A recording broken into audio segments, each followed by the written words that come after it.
नमस्कार दोस्तों, राधे राधे, जय श्री कृष्णा। आज हम प्रेमानंद जी महाराज द्वारा जीवन में हुए पापों के निवारण हेतु एक कथा सुनेंगे। तो वीडियो में लास्ट तक बने रहिएगा। चलिए हम सुनते हैं। दोनों प्रकार के साधक बैठे हैं, एक अहम ग्रह और एक समर्पित। समर्पित साधक को अगर ये समझ में आ गया है कि अब मेरा कुछ है ही नहीं, तो आपको समर्पण की 84 जी का पाठ किया, राधा वल्लभ अर्पणम मस्तु। अब यहां कुछ अर्पणम मस्तु के लिए है ही नहीं। 84 जी गवाओ, चाहे हल्ला मचवाओ,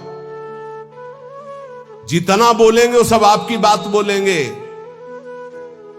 हम हंसेंगे तो हमारा भजन होगा, हम चलेंगे तो हमारी परिक्रमा होगी, बात करेंगे तो आपके स्तोत्र होंगे, क्योंकि आपके सिवा हमारा कोई है नहीं। जिनकी ऐसी भावना आ चुकी उनको अर्पण करने की जरूरत नहीं, समझ रहे हो। और जिनको ये है, हे परमात्मा, हे भगवान, तो फिर अर्पण कर देना, क्योंकि अभी दूरी है।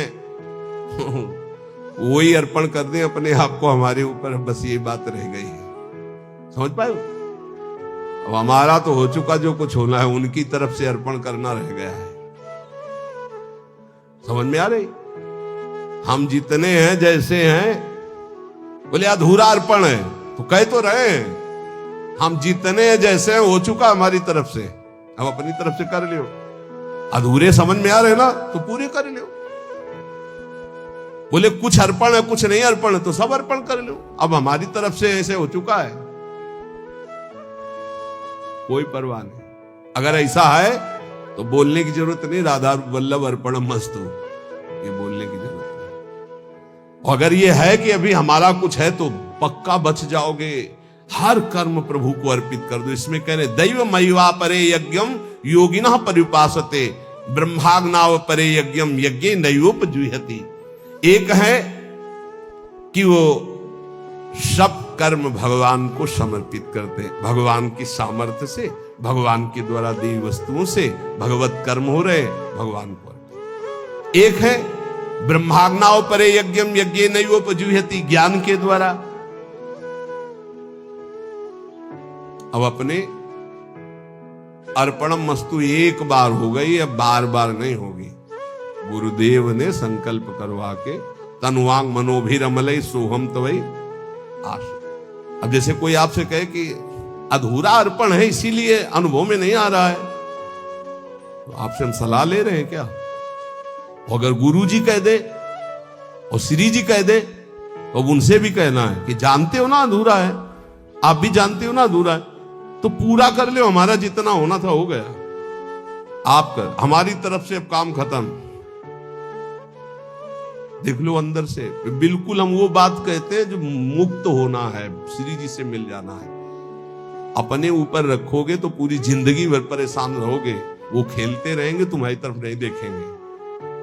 जब जान लेंगे ना ये कि अभी हो गया इसका जितना होना था, तो वो अपना प्रोसेस शुरू कर देंगे। शुरू करो प्रोसेस, बिल्कुल तैयार। वही पूरा सूरा, हम जैसे भी हैं आपके हैं, वही हुआ पूरा सूरा। वही बलवान हो गया, वही पूरा हो गया। ऐसे ऐसे वही कर सकता है जिसने अपने तन वांग मनोभिरमलई सोहम तो विवाश्रिता, हम आपके आश्रित हैं। अब आप पूर्णता अपनी तरफ से कर लीजिए, हमारी पूरी जिम्मेवारी उनके हाथ है। हमारी को मतलब समझ रहे हो, जो पूर्ण रूप से ऐसे जिनका कुछ है उनके लिए कह रहे हैं कि या तो दो मार्ग, या तो ज्ञान के द्वारा सब ब्रह्म में हो, या तो भगवान को अर्पित। श्रोत्रादीन इंद्रियाण्यन्ये संयमाग्निषुजुह्यति, शब्दादीन विषयानन्य इंद्रियाग्निषुजुह्यति। कोई योगी लोग श्रोत्रादि समस्त इंद्रियों को संयम रूप अग्नि में हवन किया करते हैं, दूसरे योगी लोग शब्दादि विषयों को इंद्रिय रूप अग्नियों में हवन किया करते हैं।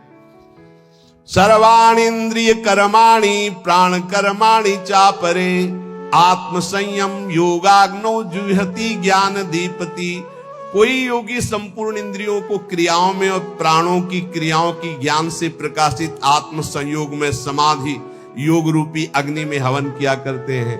कोई द्रव्य यज्ञास तपो यज्ञा योग यज्ञास तथा परे, स्वाध्याय ज्ञान यज्ञाश्च यतया संसित व्रताः कितने योगी जन हैं जो कठोर व्रत धारण करते हैं।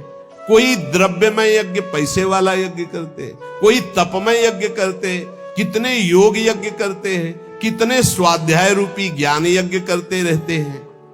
अलग अलग ये सब साधनाएं भगवत प्राप्ति के लिए हैं। अपाने जुहति प्राणम प्राणे अपानम तथा परे प्राणापान गति रुद्ध्वा प्राणायाम परायणा अपरे नियताहारा प्राणान प्राणेषु जुह्यति सर्वेप्येते यज्ञ विदो यज्ञ क्षपित कल्मषाः।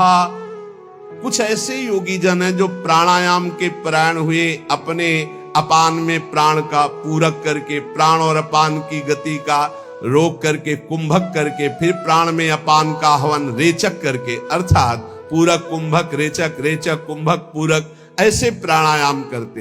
कितने सूक्ष्म आहार करके, जल लेकर के, कोई दूध लेकर, कोई ऐसे प्राणों का प्राणों में हवन करते रहते। ये सभी साधनाएं हैं, यज्ञों के द्वारा ये पापों का नाश करने वाले हैं।